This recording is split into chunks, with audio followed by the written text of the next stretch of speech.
पंतप्रधान नरेंद्र मोदी 11 आणि 12 नोव्हेंबर रोजी 2 दिवसांच्या भूतान दौऱ्यावर असतील। या भेटीचा मुख्य उद्देश दोन्ही देशांमधील द्विपक्षीय संबंध आणि मैत्री अधिक मजबूत करणं हा आहे।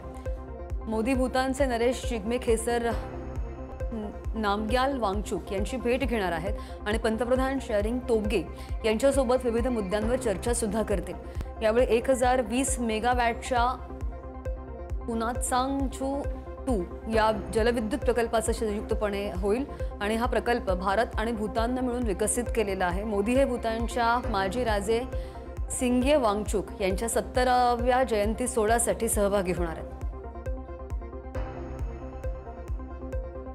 भारतीय महिला क्रिकेट संघाची विश्वचषक विजेती यष्टिरक्षक फलंदाज ऋचा घोष ही तिच्या मूळ गावी पश्चिम बंगालमधील सिलीगुडी येथील युवा क्रिकेटपटूंसाठी प्रेरणास्त्रोत बनली आहे। ऋचाच्या दमदार कामगिरीमुळे सिलीगुडीमधील अनेक मुलींच्या क्रिकेटच्या स्वप्नांना नवी दिशा मिळालेली आहे। शहरामधील अनेक मुली आता भारतीय क्रिकेट संघाची जर्सी घालण्याचं आणि देशासाठी खेळण्याचं स्वप्न पाहू लागल्यात। ऋचाचा क्रिकेट प्रवास सिलीगुडीच्या बाघा जतीन ॲथलेटिक्स क्लबमधील कोचिंग सेंटरमधून सुरू झाला। तिचे वडील मानवेंद्र घोष यांनी तिला या खेळामध्ये पुढे जाण्यासाठी मार्गदर्शन केलं।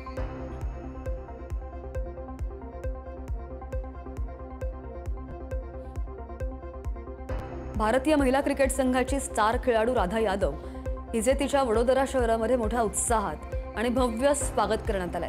भारतीय महिला संघाने नुकताच आयसीसी एकदिवसीय विश्वचषक जिंकून इतिहास रचला।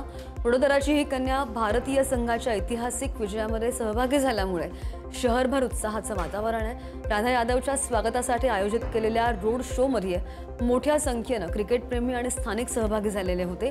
ढोल ताशांच्या गजरामध्ये आणि तिरंगी झेंड्यांच्या घोषणांनी हा परिसर दुमदुमून गेला।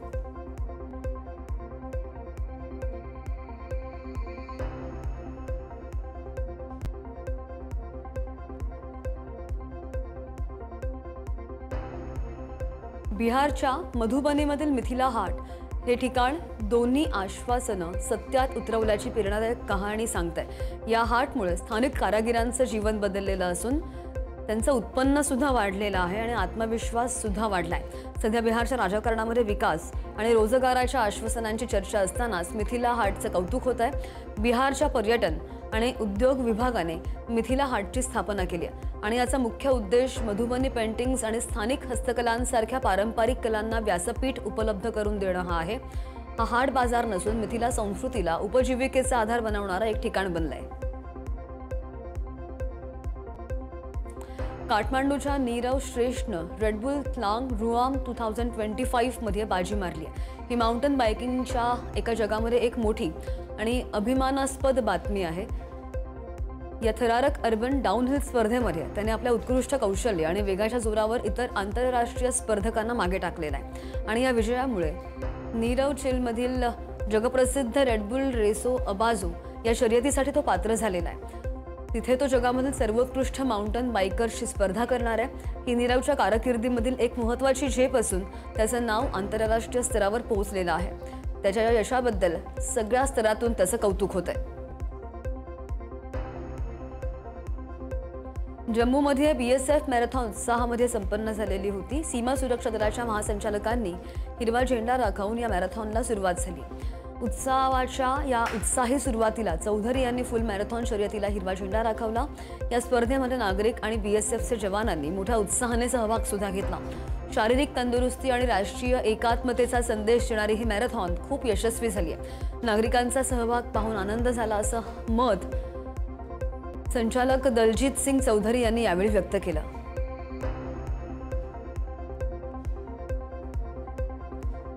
राजधानीमधील दिल्लीमधील प्राणी संग्रहालय 2 महिन्यांपेक्षा जास्त काळ बंद राहिल्यानंतर अखेर आज लोकांसाठी पुन्हा एकदा खुलं करण्यात आलंय। अनेक पक्ष्यांमध्ये एव्हियन फ्लूची लागण झाल्याचं आढळलं आणि त्यामुळे खबरदारी म्हणून हे उद्यान बंद होतं।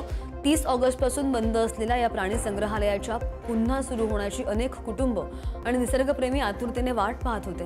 176 एकरांवर पसरलेल्या या प्राणी संग्रहालयात 96 प्रजातींचे प्राणी, पक्षी आणि सरपटणारे जीवही आहेत।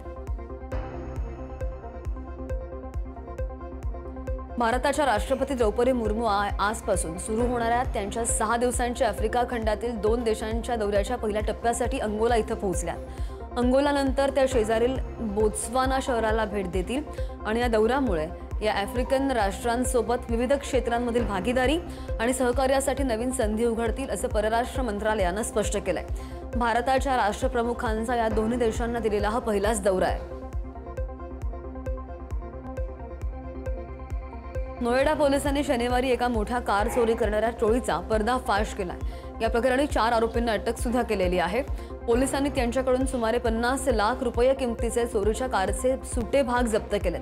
एका आठवड्यापूर्वी सेक्टर 113 मधून कार चोरी झाल्यानंतर पोलिसांनी तपास सुरू केलेला होता आणि सीसीटीव्ही फुटेजेस आणि गुप्त माहितीच्या आधारे पोलिसांनी 2 मुख्य आरोपींना अटकही केली आहे. हे आरोपी आधी रेकी करून वाहनं हेरत असत अशी माहिती नोएडाचे डीसीपी यमुना प्रसाद यांनी दिली आहे.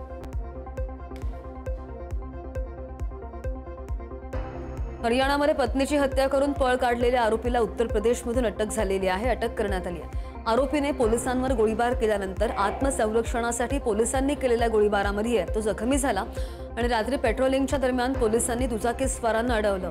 त्यावेळी दुचाकीस्वार मागे बसलेल्या व्यक्तीनं पोलिसांवरच गोळीबार केला. यावेळी पोलिसांनी देखील आत्मसंरक्षणासाठी दोघांवरही गोळीबार केला. यामध्ये दोघेही जखमी आहेत. भारतीय लष्कराची सदर्न कमांड सध्या त्रिशूल या संयुक्त युद्धाभ्यासांच्या मालिकेमध्ये सहभागी झाली आहे. त्रिशूल जॉईंटनेस, आत्मनिर्भर, इनोव्हेशन या त्रिसूत्रीवर आधारित आहे. सशस्त्र दलांच्या वाढत्या क्षमता आणि संरक्षण क्षेत्रामधील आत्मनिर्भरतेवर लक्ष केंद्रित करत त्रिशूल अभ्यासाला मिशन केंद्रित चाचण्यांसह सुरुवात झाली आहे. या अभ्यासामधून विविध क्षेत्रांमध्ये एकात्मिक सज्जता मजबूत करण्याचा प्रयत्न केला जातोय.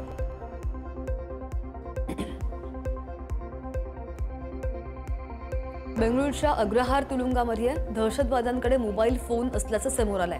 कैद्याच्या हातामध्ये मोबाईल आणि ऐशोआरामी सुविधा असल्याचा एक व्हिडिओ व्हायरल झाला आणि यामुळे देशाच्या सुरक्षेचा प्रश्न पुन्हा एकदा निर्माण झालेला आहे, ऐरणीवर आलाय.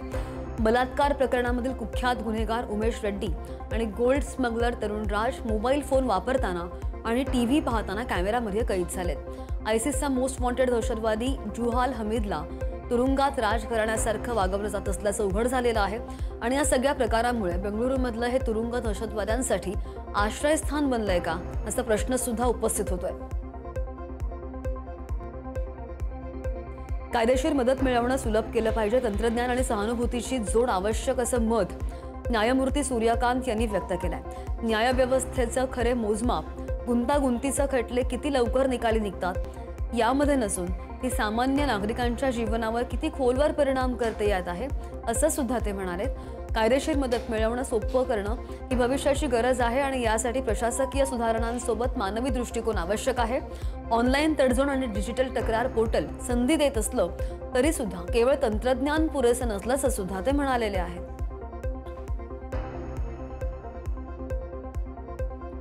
चीनची तिसरी विमानवाहू नौका युद्धनौका फुजियान नौदलामध्ये सामील झालेली आहे आणि यामुळे हिंद महासागरापासून तैवानपर्यंत चीनचं वर्चस्व वाढणार आहे. फुजियान ही युद्धनौका आधुनिक विमानवाहू युद्धनौका आहे. हैनान प्रांतामध्ये झालेल्या या समारंभात राष्ट्राध्यक्ष क्षी जिनपिंग यांनी फुजियान नौदलाकडे सोपवलं आणि त्यांनी जहाजाला भेट देऊन आढावा सुद्धा घेतलेला आहे. फुजियान हे प्रगत विद्युत प्रणाली असलेलं एक अत्याधुनिक वाहक आहे आणि ते J-35 स्टेल्थ लढाऊ विमानं देखील तैनात करणार आहे.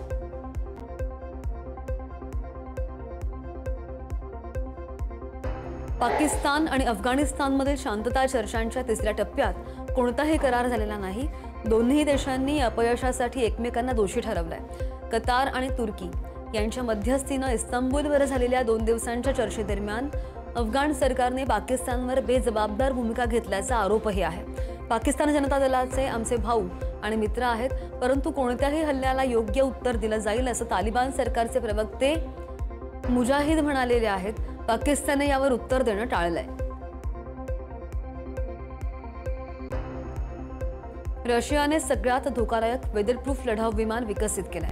हे लढाऊ विमान पाऊस, वादळं आणि आगीला भेदून शत्रूच्या भूमीवर विनाश घडवून आणण्यास सक्षम आहे. युक्रेनसोबत सुरू असलेल्या युद्धादरम्यान रशियानं आपल्या शस्त्रास्त्रांच्या ताकदीमध्ये मोठी वाढ केली आहे. गेल्या 15 दिवसांमध्ये अणु क्षेपणास्त्र आणि पोसायडॉन अणु ड्रोनची यशस्वी चाचणी घेतल्यानंतर रशियानं आता हवामानरोधक लढाऊ विमान विस्कळीत करून जगाला आश्चर्यचकित केलंय. अमेरिकेचे राष्ट्राध्यक्ष ट्रम्प यांनी पुन्हा एकदा दक्षिण आफ्रिकेविरोधी आक्रमक पवित्रा घेतलाय. त्यांनी दक्षिण आफ्रिकेमधील होणाऱ्या G20 शिखर परिषदेवर बहिष्कार टाकण्याचा निर्णय घेतलाय. तसंच त्यांनी या परिषदेमध्ये सहभागी होण्यासही नकार दिलेला आहे. दक्षिण आफ्रिकेमध्ये डच, फ्रेंच आणि जर्मन वंशाचे लोक हिंसाचाराला बळी ठरत आहेत आणि या लोकांच्या शेती आणि जमीन जबरदस्तीने ताब्यात घेतल्या जात आहेत असा आरोप सुद्धा ट्रम्प यांनी केलाय. त्यामुळे सर्वत्र खळबळ उडालेली आहे. ट्रम्प यांचा हा निर्णय आंतरराष्ट्रीय मंचावर बहिष्कार मानला जातोय. बांगलादेशच्या राजकारणामध्ये पुन्हा एकदा खळबळ उडाली आहे. माजी पंतप्रधान शेख हसीना यांनी युनूस यांच्याबद्दल एक मोठा दावा केलाय. युनूस यांनी त्यांच्या सरकारवरील नियंत्रण गमावलं असा आरोप त्यांनी केलेला आहे. सध्या युनूसच्या राजवटीमध्ये कट्टरपंथी शक्ती राज करत असल्याचा दावा हसीना यांचा आहे. 2016 दरम्यान होली आर्टिसन कॅफेवर हल्ला झालेला होता आणि या हल्ल्यासाठी जबाबदार असलेले गट सध्या सरकार चालवत आहेत. या गटांना नष्ट करण्याचा प्रयत्न त्यांच्या सरकारनं केला होता असं सुद्धा हसीना म्हणाल्या.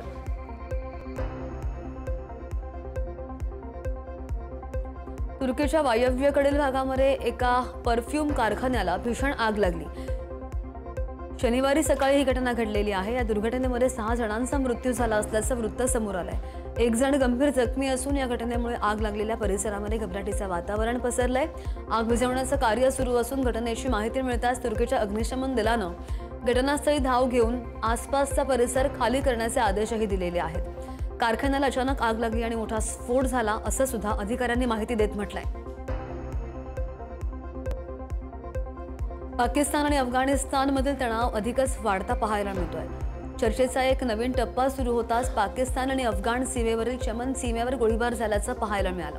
दरम्यान पाकिस्तानी सुरक्षा सूत्रांनी धक्कादायक दावा सुद्धा करत अफगाण तालिबाननं पाकिस्तानविरुद्ध 600हून अधिक आत्मघातकी बॉम्बरना प्रशिक्षण दिलं असल्याचं म्हटलंय.